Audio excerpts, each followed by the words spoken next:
It is that time again. It is time for Mahala Monday. So a very, very warm welcome and a good morning, and thank you very much for joining us today on Mahala Monday. We are streaming live on YouTube and on Facebook.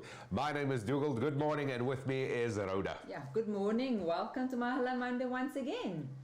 So it is really great having you along with us today. And as you know, of course, at Mahala Monday, we would like to bring you all the information that you need, of course, to make informed decisions and to find out more about your tertiary institution of choice. And today, that is exactly what we're going to do, is we're going to highlight to you a wonderful, wonderful tertiary institution. And I must say, something I'm very, very excited about, to actually have a talk to our particular tertiary institution. But first up, don't forget, you are part of the show, so you can interact with us at all times. So firstly, of course, you can be in touch with us on Facebook or YouTube and send your questions, and we will pose it to our expert that we are interviewing today. And that is very easy, at Nickay Productions, and definitely send those questions through and we will pose it to our special guest. But Rhoda, yes, looking to who we're talking about today, this is smack bang in line with everything that Nickay stands for. Oh, most definitely. I had a look as well, and definitely, you know, the social well-being of our students and, you know, the education as well. This has really, I think they're very close to our heart as well. You know, for 18 years as Nickay, we have specialized and had relationship with these institutions for quite a long time. And we wanted to introduce this network to our students as well, and then make those choices at the end of the day. What do you want to study? Where do you want to study? And I must say, you know, Cornerstone is our institution we are will highlight now this morning, and they are quite close to my heart with all their values as well. And that is certainly fantastic, though. So we'll be talking today, then, as you know now, Cornerstone Institute. So any questions that you might have, we'll definitely pose it to our expert. And joining us today is the Executive Dean from the Cornerstone Institute, Rudi Buys. He will be joining us this morning for this live broadcast of Mahala Monday. So looking forward to all those questions, of course, that you will be sending. So once again, just a little reminder, at Nickay Productions on YouTube, at Nickay Productions on Facebook. As easy as that. And looking forward to all of that. Oh yeah, and don't forget, subscribe and hit the bell so we can give you more information about the next episodes. So as we get ready and we're about to talk to our special guest from Cornerstone Institute this morning, Rudi Buys, let's first find out a little bit more about the Cornerstone Institute. Watch this.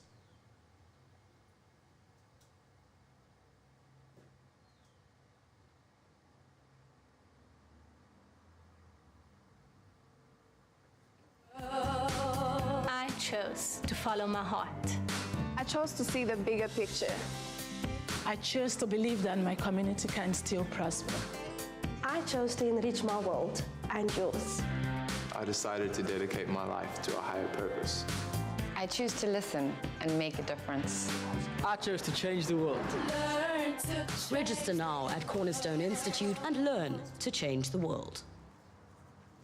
So, good morning, Rudi, and welcome to Mahala Monday. It's wonderful to be here, and thank you for having us. It's exciting, you know, so thank you. It's great to be here. Yeah, I must say we've been working with Cornerstone for a few years now, and I've always really been impressed with you know, with the institution and especially your staff. Very friendly and always helpful. No, thank you very much. I mean, we're proud of them. Well, what can I say? They're brilliant people, they do brilliant work, and I like them, man. They're just great. I can vouch for that. Woo-hoo. So, Rudi, if you can tell us how long you've been at Cornerstone, and, you know, why did you join the institution? Yeah, man, I think that's an important question, you know, because Cornerstone, through its history and so forth, is really quite special. It's got a very sort of particular focus. It wants to achieve something. And that's what pulled me to Cornerstone. I'm at Cornerstone for about 4 years now as Dean.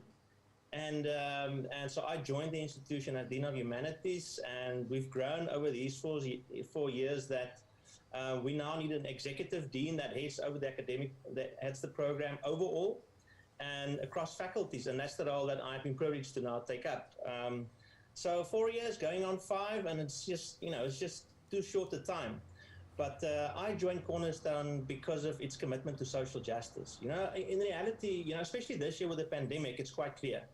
You know, when sort of poverty takes over and sort of crime becomes an issue because people are challenged during lockdowns and so, it really becomes an issue to understand that, you know, whatever profession you're in, there is a bigger purpose. There is something that you got to, you know, the legacy you want to leave is one that changes a society, that changes the world.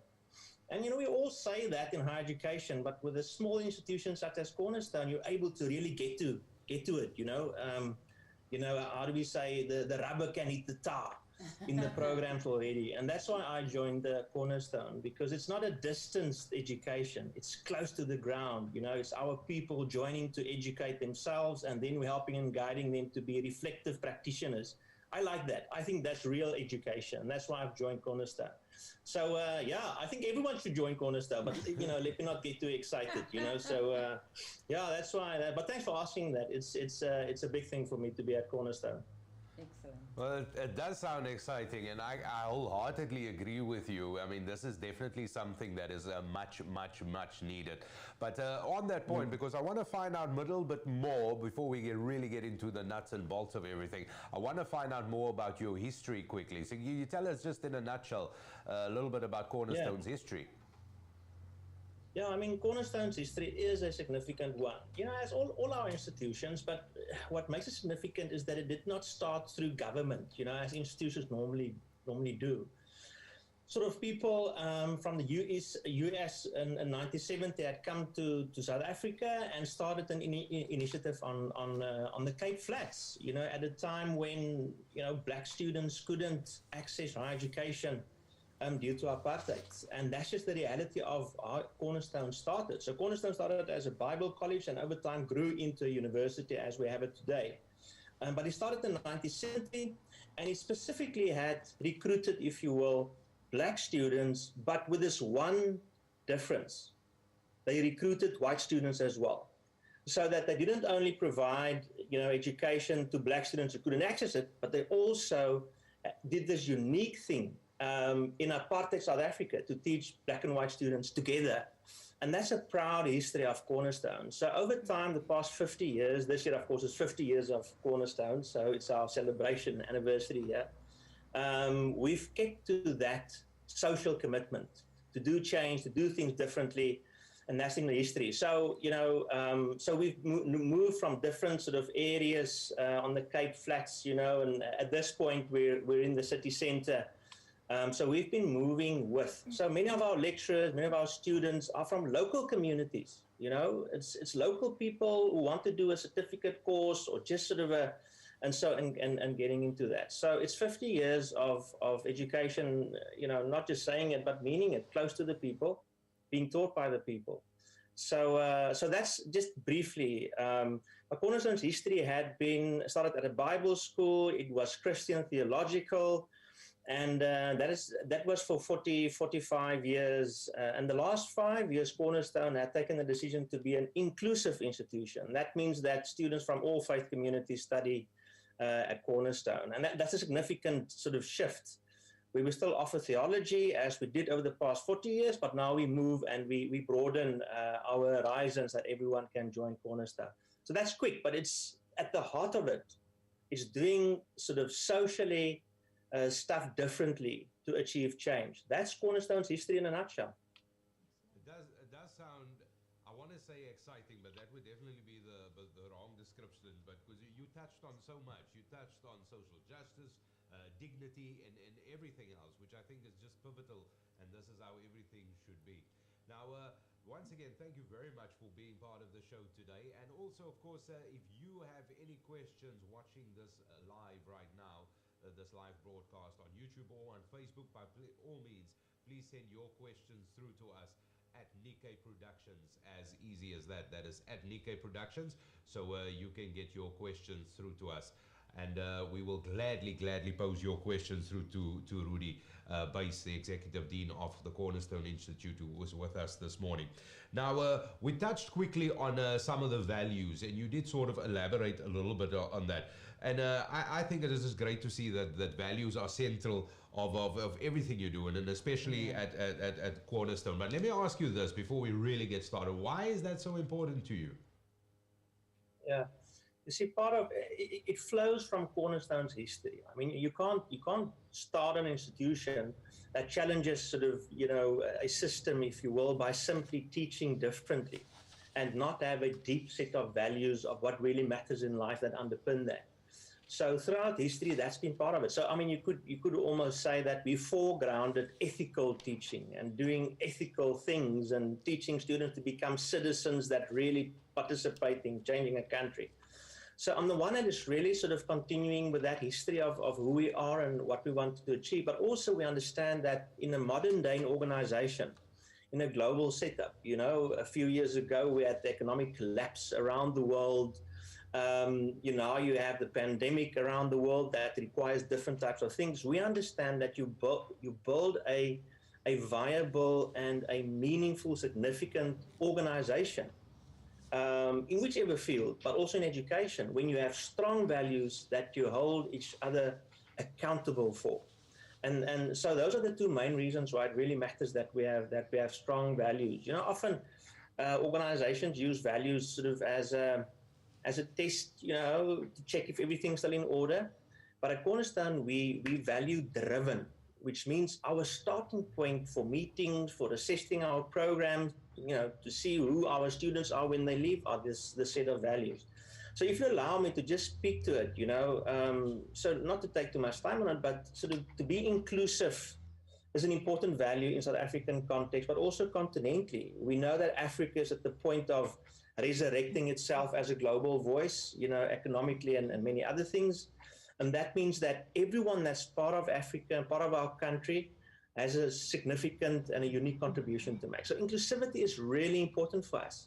And so everyone with their unique sort of skills and gifts and so forth form part of it. Also our students, excellence, of course, in a sense, obvious also, in our context, I'm pushing all the time to up our game in terms of how you pass programs. Normally people pass at 50%, as you know.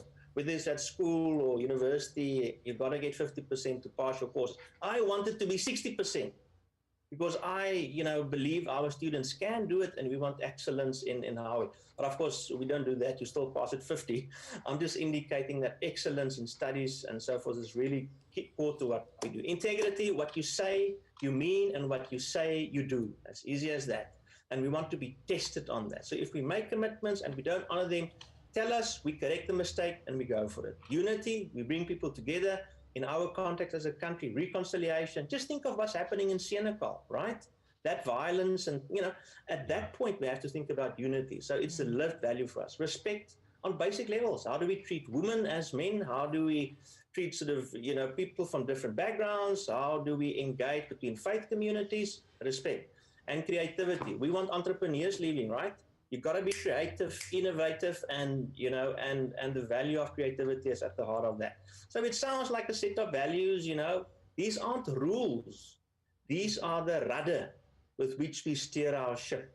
And as we go into the programs, you'll hear much of that. And that's why the logo is there for our 50 years. Is we believe this has driven our 50 years, and it will continue to drive us over the next 50, 100, 200 years. And of course, that's how you plan for university. You don't plan for 3 years. You plan for 100 years, And these values will drive us there. So sorry for going on, but this is really exciting, stuff of who we are as an institution. Yeah, Rudi, I feel your excitement, and obviously also running a ship myself. The passion I can hear, coming from you, and definitely looking at all your values, it's so dear to my heart as well. And and this is why I had created this Mahala Monday as well, because we need to put out into the community, we need to put the positive information out there and be positive. People, it's about hope. Yes. It's about direction. It's about sort of, creating a line where people can, go forward. Anyway. Yeah, we can go and continue.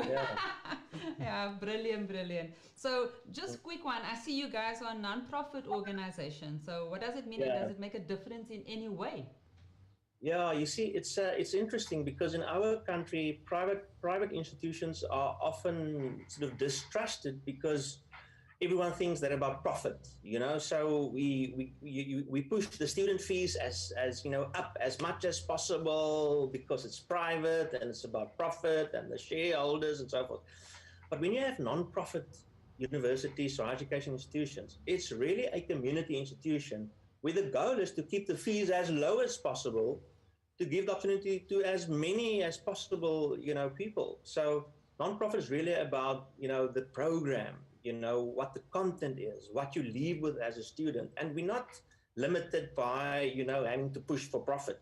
We're actually free to say, all right, how do we actually make this really affordable, but really brilliant? So it's a bit of freedom that we have to chase the dream, to try and sort of realize our values, have great programs. And that's why it really matters. Not saying that private institutions, that's companies is incorrect by wanting to derive profit, but we experience a little bit of freedom by being non-profit in achieving what we want to do. Okay. And it would sound that would make a significant difference in a way.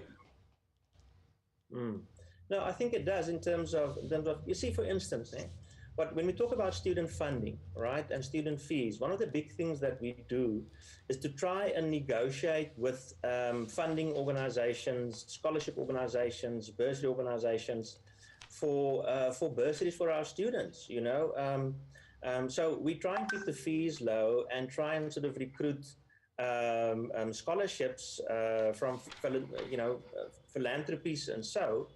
But we can do that because we're non-profit. We go and say, listen, man, our goal is not to make profit. We try and keep our fees, as low as possible to just cover costs. And so give us bursaries. And because we're not-profit, we can actually make that argument stronger. It really helps us in trying to serve our students. So I think it really matters, and it makes it possible for everyone to join the cause of what we're trying to achieve. Yeah. Okay, excellent. You know what? We've asked you quite a bit for now. Do you like to continue? Maybe just giving us a little bit of your presentation? If you don't mind, I can. I love what we do. And, I love students to join the institution because we want to be brilliant. We make mistakes, sure, but we want to be brilliant. So what are we brilliant with, in my view, right? I think we're doing really well in recruiting great lecturers. So often, you have, in higher education, you have lecturers who rather want to specialize in research and theory. And that's important, so your lecturers must be people that reflect on their field, that continuously update their material. But what we want are brilliant lecturers, teachers, someone that can translate the sort of theoretical language and material to what you really can get. So that's the first thing I think we try and do right. And I think we're doing well with that. Then the second thing is that we actually build strong teams to support you as a student. When you get tired, when your sort of fundings run dry, when you have sort of family issues, when you struggle with a lecturer just being difficult, whatever it might be, we have a strong student support department that really support you in that process. You can put sort of complaints there, you can ask for additional help and so forth. And we'll get to that a little bit later. But, we try and really focus. So why do we do that? Because we really care about our students. We really do care. So we have about 1,500 students at the institution, and we know their names. We know our students' names, and that's student support services. All right, and then we have sort of a series of programs that you'll see on the screen in various fields. And what you see there are the fields that sort of the main ones in our programs. Education is our biggest program at this stage, the biggest number of students. Then psychology is a program that really carries weight. So, for instance, you have a sort of a select set of programs for master's degrees to become a clinical psychologist. And at our institution, that's relatively small compared to the 30,000 students institutions. We actually have 5 or 6 students every year that qualify for the master's clinical psychology. So it's really psychology is a great field for us as well. Community development. We're one of the few institutions that offers from highest certificate right through to honors degrees, community development. Our students access master's degrees at other institutions, brilliant programs. Ethics and theology. Christian theology is our focus, but there's a strong component around ethics that is applicable to all fields. business administration, business studies, in which we specialize in human resources, economic policy, and then we mix with that software development. As you can see, we developing programs in arts management, in sport management, and that all falls under the BCom or the baccalaureate in commerce, the BA business administration programs. Entrepreneurship, big theme for us. We are actually building incubators that will have students that participate in entrepreneurship programs also incubate their own ideas to start their own businesses. Software development is typical software development. I mean, it's the tech language of writing your own programs and so forth. Leadership, major one for all our programs. We want you to walk away in a leader in your field as much as a thinking leader. And then media studies is an exciting one for us. We focus on sort of new media industry, and so that's just a quick overview of our programs. Do you mind if I go on, or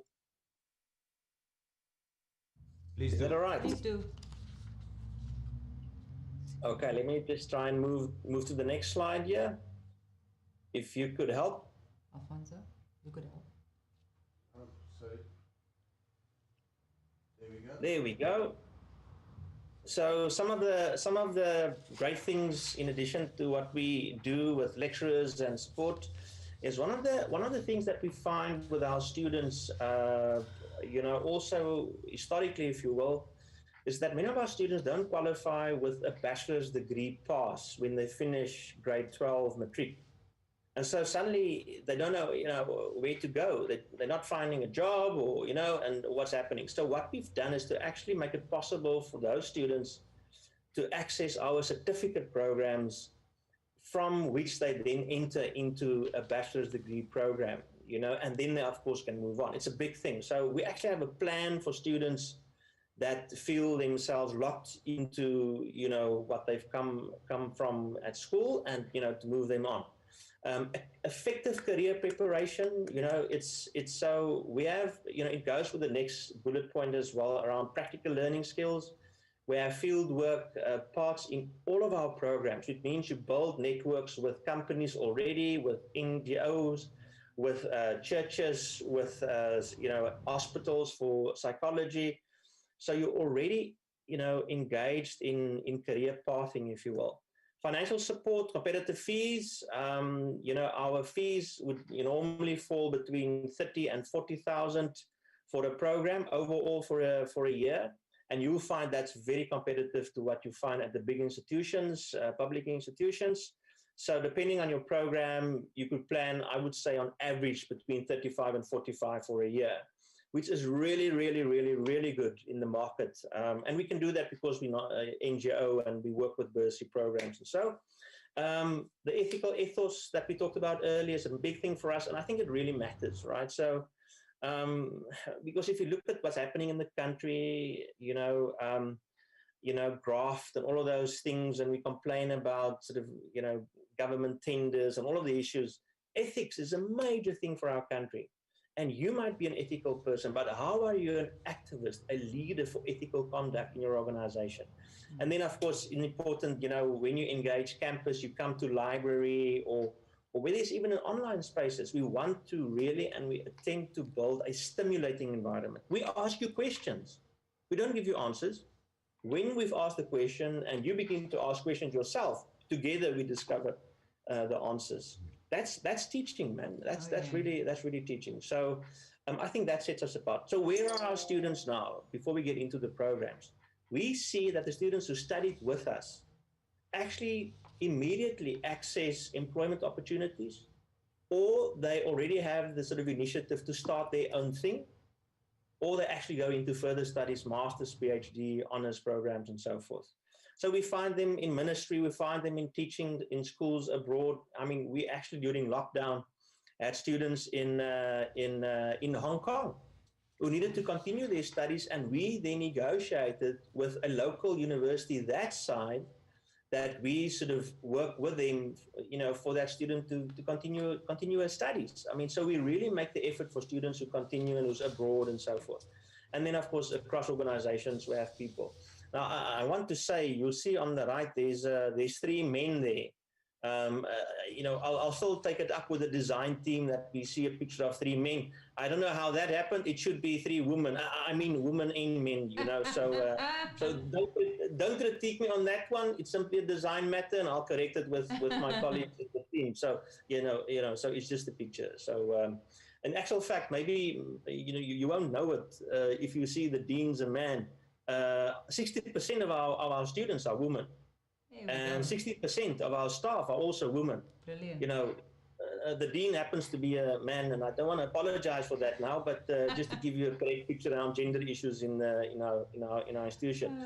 60% of our students are also black, and 40% white, more or less.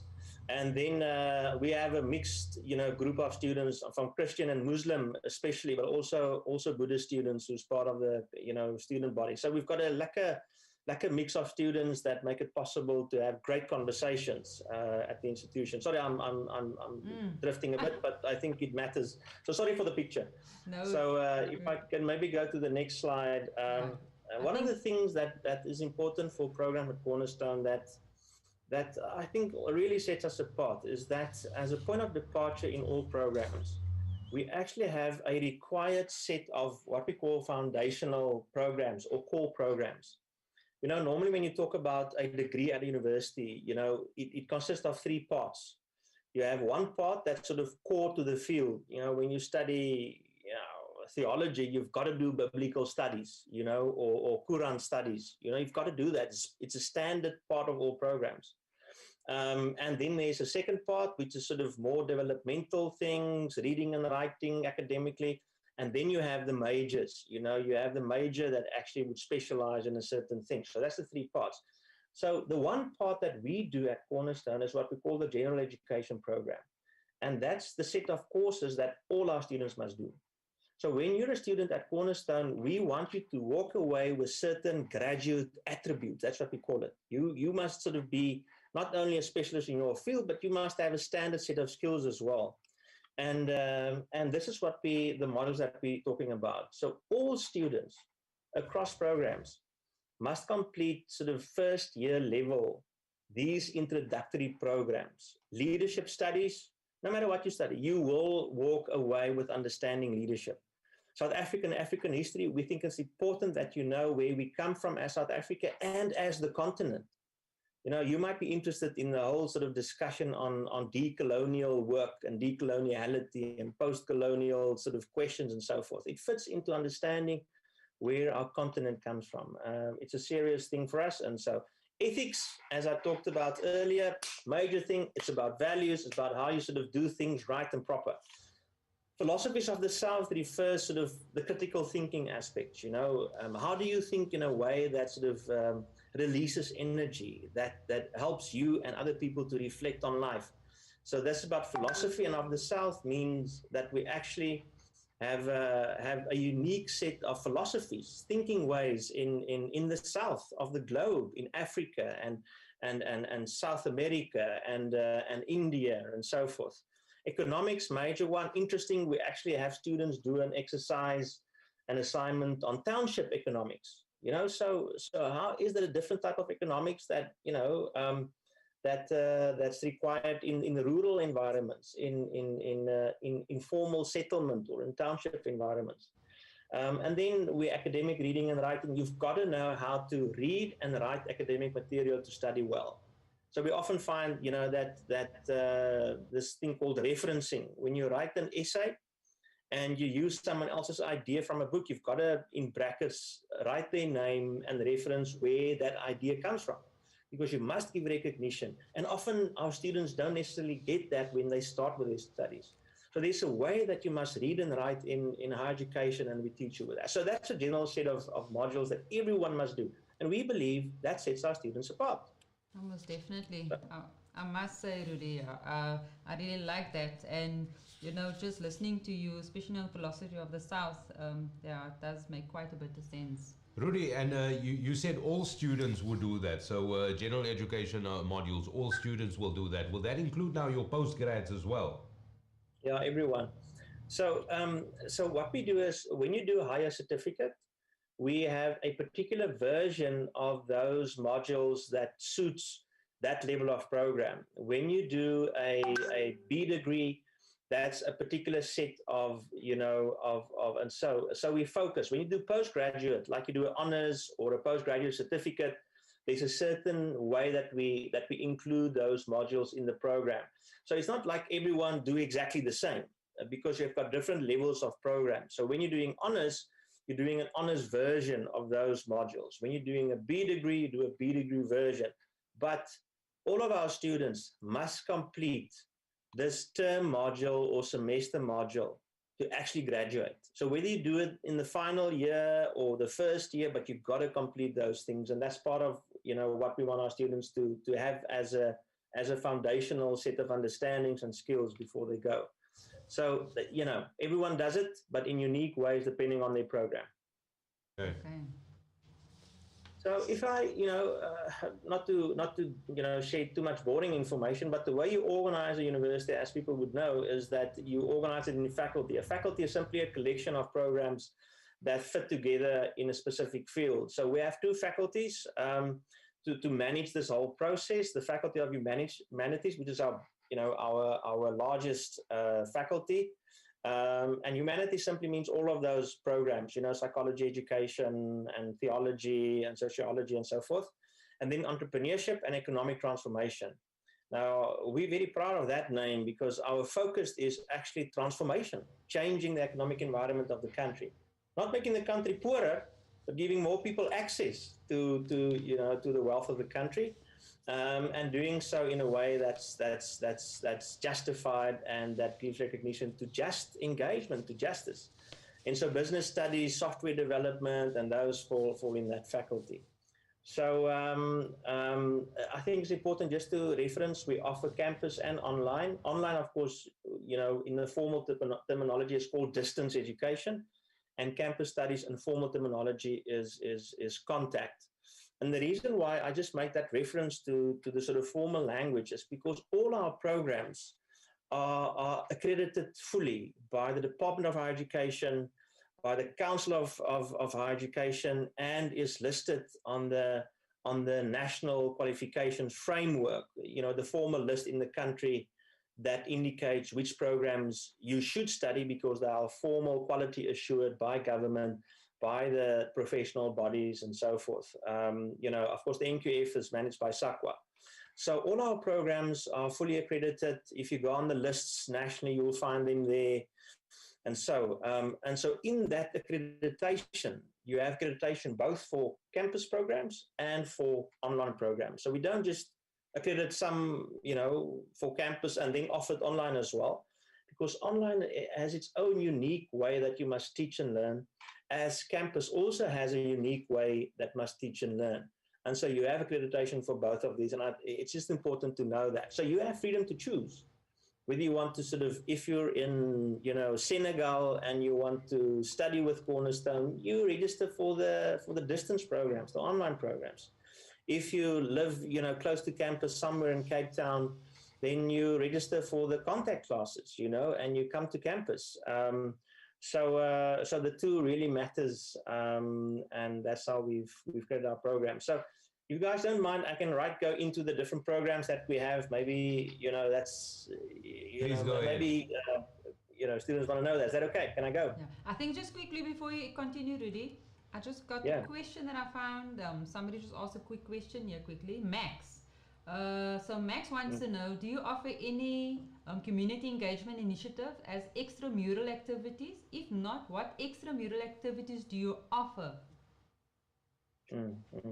So what we've done with community engagement as extramural, as you say, is that we've integrated community development into all our programs. So when I refer to fieldwork courses in all our programs, that basically means community development. So when you do psychology, you partner with NGOs and hospitals to do community work.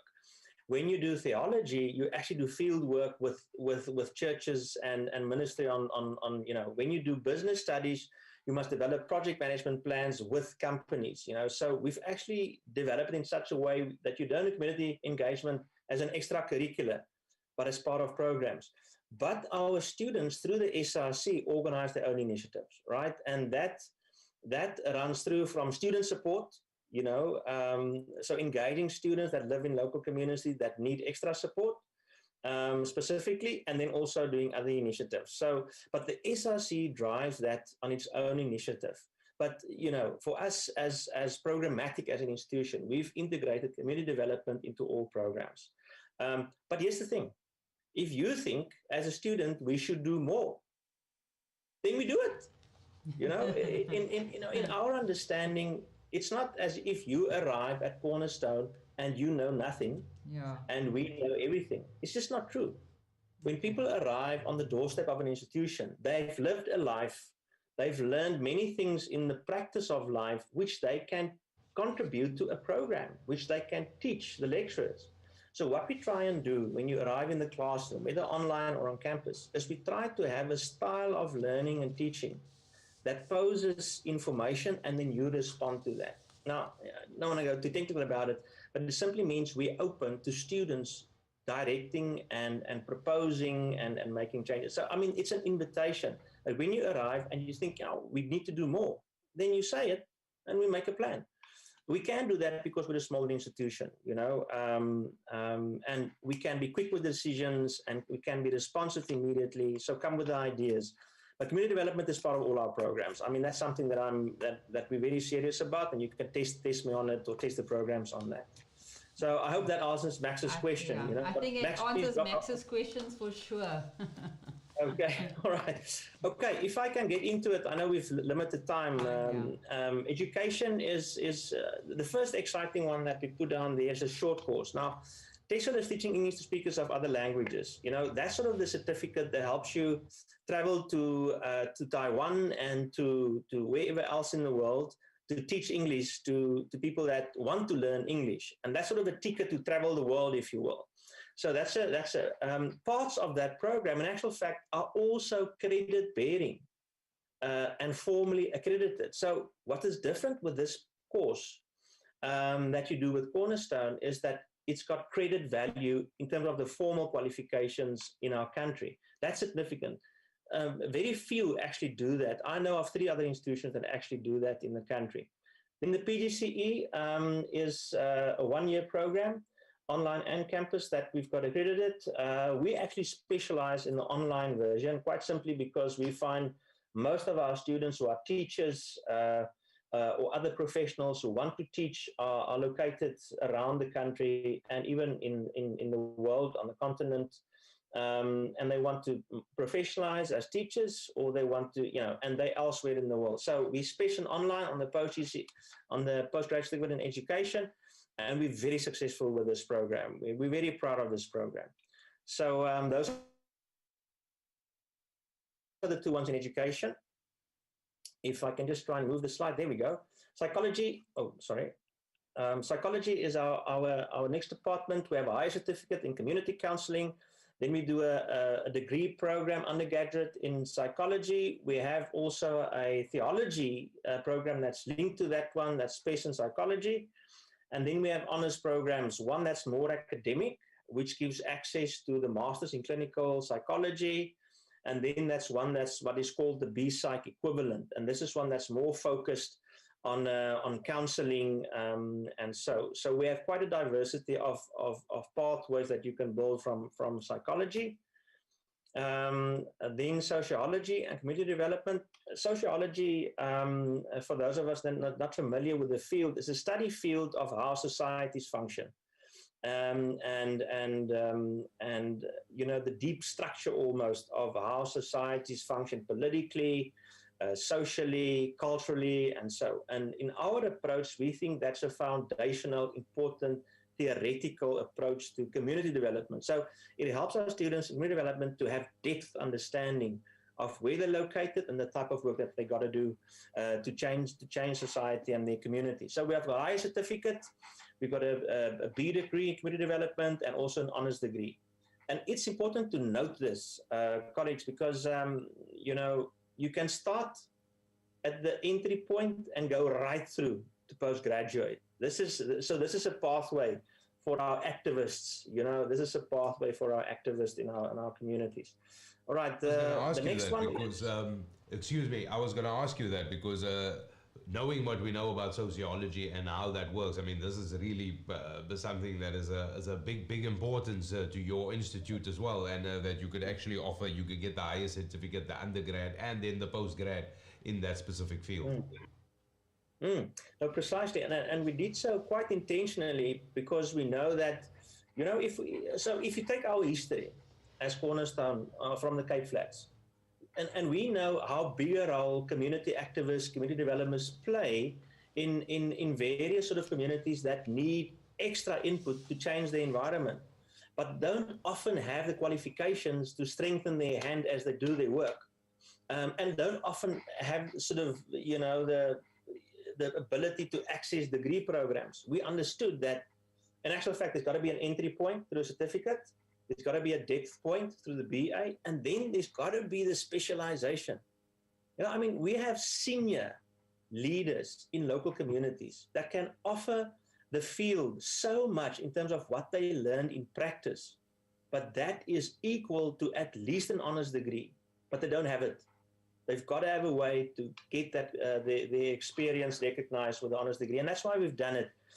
So we work quite closely with Community Chest, the NGO in Cape Town that's playing such a major role. And Community Chest, we've got partnership agreements for scholarships for community activists and developers, and we work closely together to actually, professionalize that sector. So thanks for asking that question. It is a big and exciting one for us as well, community development. All right, so if I may just move to ethics and theology, you'll see there now a significant thing that you'll note there in this group. We have I certificate and we have the BA in community development and community leadership, is that we combine majors. So when we refer to a major, of course, we refer to sort of an area of specialization. So in the formal sort of lingo of higher education, your major would be law or, or something. So what we've done in theology is actually to give students the opportunity to mix theology with another major. So the majors that you can mix with, if you will, is theology and psychology, theology and media, quite frankly, because we know that ministry today is as much an online function as it's an in-person engagement. And then business studies. How do you run congregations and organizations viably, which is often what the religious organizations struggle with. And so business studies is a good mix with theology. So if I can move to the next department, is media studies. That's also a combination of various majors, but media studies is focused largely on broadcast media and virtual online media, as you will. I mean, this program is an ideal example. We should actually try and recruit you guys as lecturers. We're trying to building specialists, but this is what we're trying to engage our students with. So thank you for agreeing to teach. I accept your application as lecturers. I'm going to have trouble after this session. So, but it's of course exciting to work in this field. Our lecturers all have doctorate degrees, and they're specialists in modern day media studies, and so it's an exciting. It's one of our newest programs. So we're tracking its development. And then our last, of course, major field of work is business studies. We also have a higher certificate. And then the BCom, the BComers, that you find, across the country. And our first sort of set of majors is business administration, human resources, which is an important one for us. And of course, economics, it deals with policy and so. But the exciting developments in BCom is that we've just about to launch software development as an area of specialization. And, just thinking of what happened this year, basically all of us should be, specialists in software development and all of those languages and so forth. All right. In arts management, an important one. We know that in the arts and the arts as a field, often, artists, feel that there's not enough capacity to manage their skill. and to make it viable sort of, long-term business enterprises. So we want to make a contribution in that, and that's a specialization. And then sport management is an exciting one for us. If you live in a country that's taken the Rugby World Cup and that has people performing in, Roland Garros, the tennis, and you have gymnasts and you have dancers around the world doing well, then sport management is a big one. But those are the newer developments that we have at Cornerstone. Exciting developments, but newer developments. So that's the programs. I'm almost done. You just stopped me, But in terms of support services, I think it's important that everyone knows we actually have, comparatively, a very large student support department. And that's also part of our history. Our success rates at Cornerstone is above 90%. That means when you start a program, more than 90% of our students finish the program in the normal required time. Now, nationally, that percentage is around 60%. So we're really doing well. And the reason, our students are doing well is because we really walk the road with them as best as we can. We don't do the work for you. Never. You got to achieve this victory of your degree. We're not going to do that for you, but we're going to walk with you. And where you struggle, we're going to support you. And that is a great learning community to do that. So emotional support, personal support, academic support, there's orientations, that's before the start of the program. So one of the things that we're actually working with is that we're developing what we call student learning support centers. So what we'll do is, you might be located in a different part of the country, and we only teach on the accredited site where where Cornerstone is located. But we will put resources in at a, call it a bit of a support campus elsewhere, in where you can still access face-to-face learning if you're an online student and so forth. So there's a number of things that we're trying to do to actually strengthen support, because we know when we do that well, we support students to achieve success. And, quite frankly, this is what we got to do as higher education is not only Cornerstone. All of us as higher education students are interested to put our students at the forefront of change. I think we're doing it in a very special way, and I really think, students should join us and try it out and see if what we commit to we achieve. But it's really about students. It's really about you as a student. And when I say that, and let me finish up, but when I say that is you as a student, but also you as a teacher. So, even though I'm dean of the institution, which is really a senior position at our education, I'm responsible for the whole thing in the academic program. I don't think that makes me special in any way. It just gives me a particular job within the organization that really matters, as much as every cleaner matters equally to what we do. But the point being that for me, when I meet you as a student in your program, in class, because I visit classes and I meet students, I expect that you will teach me something in life. And that's how I see our students, and that's how our lecturers see our students. You arrive not only as a student, but you arrive as a teacher. All right, but let me finish there. It's that's Cornerstone in our programs. Yeah. So you certainly got some very exciting programs, and I was going to ask you if there was one that you had to particularly single out, one that you would say you are particularly proud of, but it's going to be hard to choose anyone there. It's a good question, right? But it's like having 5 kids. I know maybe in your heart you prefer one, but you can't say it. You can never say it. But no, I think the programs that's really doing well in terms of numbers of students and recognition in the field are our education programs. That's really doing, many teachers. It's like 900 students who actually per year enroll for the programs to up their game as teachers. Psychology is doing very well as a recognized program in the field. As I said, our psychology students access clinical psychology and research psychology at master and PhD level quite quickly. And that's something we're very, very proud of. Our community development programs, I'm very proud of because we're really changing, you know. Anyway, so I think education and psychology, but we've recruited really great lecturers for our software development. You know, top-notch people that do design in the field. And I think that's our next sort of, you know, brilliant player in the team is the software development one. Of course, what we want is people in all communities to be able to space. If you want to be an NGO, you've got to be great at software development. If you want to be a business enterprise, you've got to. Anyways, but if you push me on it, I'll say education and psychology and community development are the bright stars, the largest departments at the moment. Yeah, so the very big question, Rudi, that you know, everybody's wanting to know is, you know, when is application cutoff dates? You know, how do they apply? Yeah, now.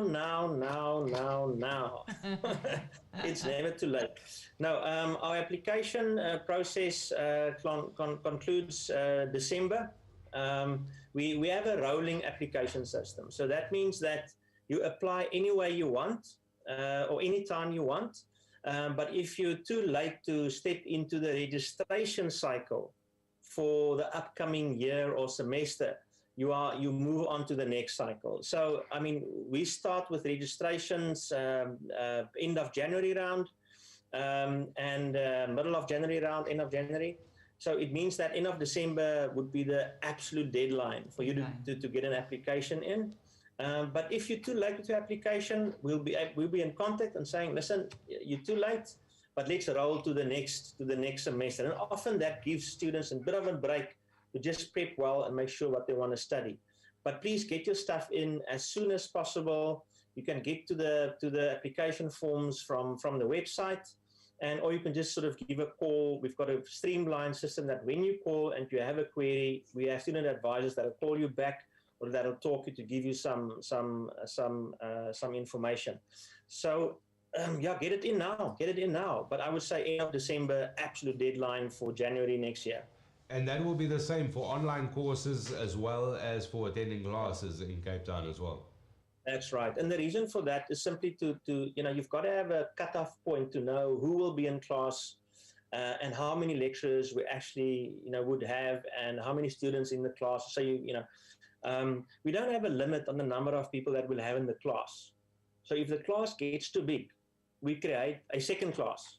You with me? So it's tougher on the lecturer because they have to teach the same class twice or thrice or 4 times, you know.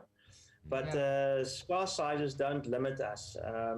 We try and keep class sizes to, you know, to a size that will facilitate good learning for our students. But there's no limitation. Please apply and join us, you know. Yeah, get it in as soon as possible. But in December for January would be the absolute deadline. Okay, I think another little question probably from our parent side would be funding. You know, is there ways of funding? Or how do they pay their fees? So for each of our programs, there would be a set of scholarships that you could apply for. But when you apply to be enrolled, part of the application process, you indicate whether you want to apply for funding, and then the application goes into the system. We have a bursary committee that sits, and then connects at that committee the various scholarships and bursaries that we have from whichever organization, and then connect it to students in need as they apply. Also, as I indicated, with community development, we have a set of bursaries from Community Chest, which we are so thankful for. And when you apply for that program, you also have an application that goes through to those scholarships specific, as an example. So yes, there is, but it depends on what you want to study and what you need and the fact that you indicate you wish to apply for that. But there's funding. As I say, when you talk about planning, you know, your sort of funding for the year, I would say 35 to 45,000 more or less for the year, and then you apply for funding to see how much you can be assisted with that. Of course, some programs are more than that, you know, 50 or 55, depending on your specialization. And if you do only a set of courses, your account might be less for the year. So it really depends on how you register, that you have the exact amount for what you need to. But our finance department give you a clear sort of feedback on what the amounts would be depending on what you want to do. So I'm sure we'll have administrative glitches here and there, but we try and keep it as quick and clear as possible.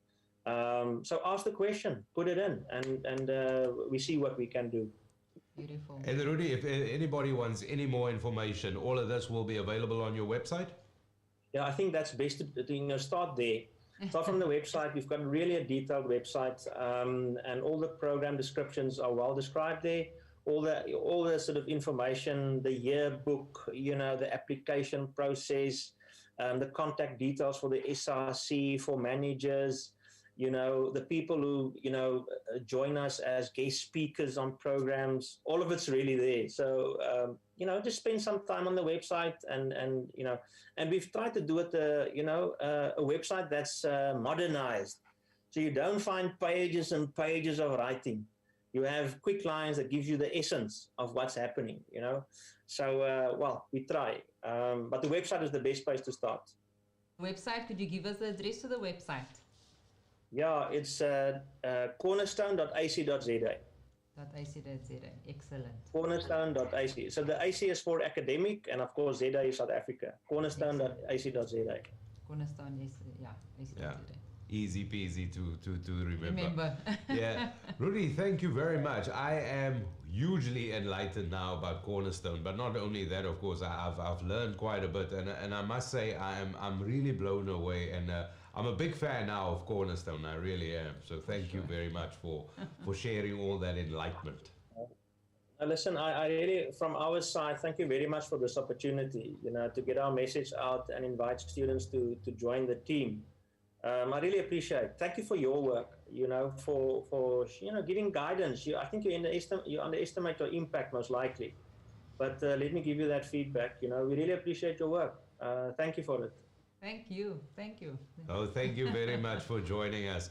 So that was as easy as that. And with us this morning, we of course we chatted to Rudi Buys, who is the executive dean at the Cornerstone Institute, and a couple of things there that intrigued me. Firstly, is the values, and very much Cornerstone is with the time. It is not even with 2020. They're well ahead of it. They've taken the last 5 decades, since they've been around for 5 decades now. They've taken all that information and sort of passed it, a great pathway and forward. So the courses are cutting edge.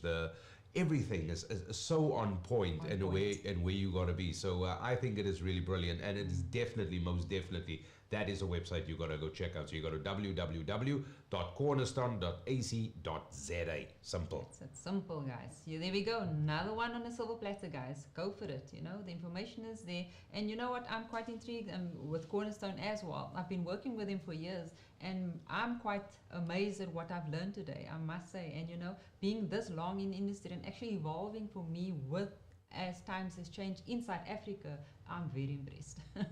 It is. It certainly is exciting. So, but sadly, we've reached that point where we've reached the end of the show for today, for Mahala Monday. Once again, thank you very much for engaging with us and sending those questions through. And also thank you very much to Rudi Buys, the Executive Dean at Cornerstone, who joined us today. So, Rudi, thank you very much once again for your input. But at Mahala Monday, things are always exciting. And Rhoda, next week, certainly, we're doing this all over again. We're doing this all over again, Dougal, and I simply love it.